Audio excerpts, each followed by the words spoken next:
Hello everyone, my name is Jordan and this is the Amazfit Pro GTR 3.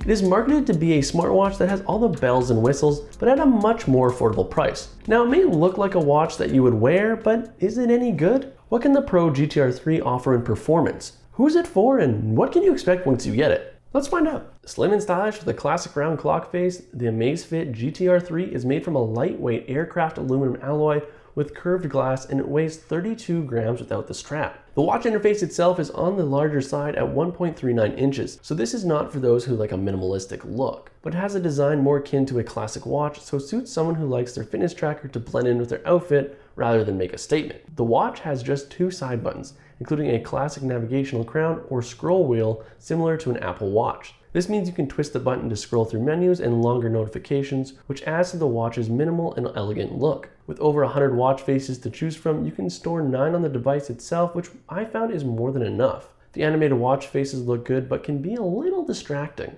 The display features tempered glass and anti-fingerprint coating, but it's the Amazfit GTR 3 Pro's high-quality screen that has really impressed me. The 1.39-inch AMO LED display at 454 by 454 pixels, 326 ppi, and has excellent brightness. Technically, this just means it has great visibility outdoors, even in bright sunlight, as well as awesome touch sensitivity and vivid colors. If you like the screen on all the time, there's an always on option, but it does rinse the battery life. The touchscreen is really responsive, while the back of the GTR 3 Pro is home to the advanced BioTracker 3.0 sensor and all the lights needed to measure key data, including blood oxygen, heart rate, and stress levels. The watch itself has a high-end look and feel with a matte finish around the bezels and a comfortable 22mm sweat-wicking silicone band that you barely even know is there when you're sleeping. Quick release pins let you easily swap out the bands as well. The GTR 3 Pro comes with a good quality inbuilt mic, so you can use the offline voice assistant for basic control commands or via Amazon Alexa. But it doesn't have a speaker, so don't be surprised when Alexa doesn't reply out loud. The results will instead show in text or images on the watch display. With more than 150 workout types, the Amazfit GTR 3 Pro is prepared for practically any kind of exercise.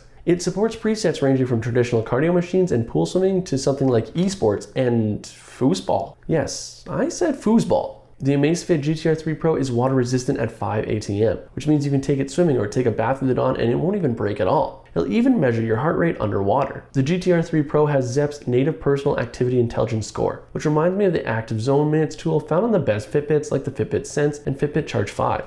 The goal is to earn and maintain at least 100 PAI points over a 7-day period, which isn't difficult as long as you work out regularly. Beyond physical activity metrics, the Amazfit GTR 3 Pro offers sleep, stress, and temperature tracking. I prefer not to read my stress levels because it usually makes me more anxious, so instead of taking standalone stress tests, I used Amazfit's one-tap measurement tool. In a 45-second reading, the GTR 3 Pro will tell you your stress score, heart rate, SpO2 level, and respiration rate. I think more of the best fitness trackers should offer this all-in-one option for gathering health data. Most of these metrics can be measured individually too. You can have your stress monitor every 5 minutes and receive alerts when your stress score is high for an extended period of time. Similarly, with automatic blood oxygen monitoring, you can get a notification if your SpO2 levels fall low. Just note these features will cut into your battery life big time. The GTR 3 Pro smartwatch features are a mixed bag. One highlight is offline voice controls, which activates your watch's microphone for the 5 seconds after you raise your wrist, unless you ask for a certain app or workout type to launch. This watch also has Alexa, so you can control any of the best Alexa compatible devices in your home or ask questions throughout your phone's Wi-Fi connection. But Alexa can't dictate answers back to you. Another odd trade-off is how Bluetooth connectivity lets you answer calls on your watch, but messages and other notifications are read-only. I like to text from my smartwatches rather than carry on an entire phone conversation on my wrist. At least the speaker quality is solid enough for when I did answer the occasional call. The speaker on the watch can be used to play music, which is something the Apple Watch doesn't offer. Not that I really want to use my smartwatch as a speaker anyway, I don't like being that guy on the subway. Luckily, you can pair Bluetooth headphones for playback. You can store just over 2 GB of music downloaded in the companion Zepp app too. Speaking of, you need the Zepp app quite a bit when customizing your experience with the GTR 3 Pro. Several apps will prompt you to initiate setting change or see further health info on your smartphone. You also need to add new smartwatch apps from your smartphone. Not that there are many apps to choose from, currently Zepp's App Store only provides in-brand programs. There's no NFC chip for mobile payments, so no leaving your wallet at home either. Still, Amazfit watches are convenient for iOS as well as some of the best smartwatches for Android. Even Fitbit smartwatches can only transfer calls to Android phones, but the GTR 3 Pro can easily pull incoming calls from my iPhone.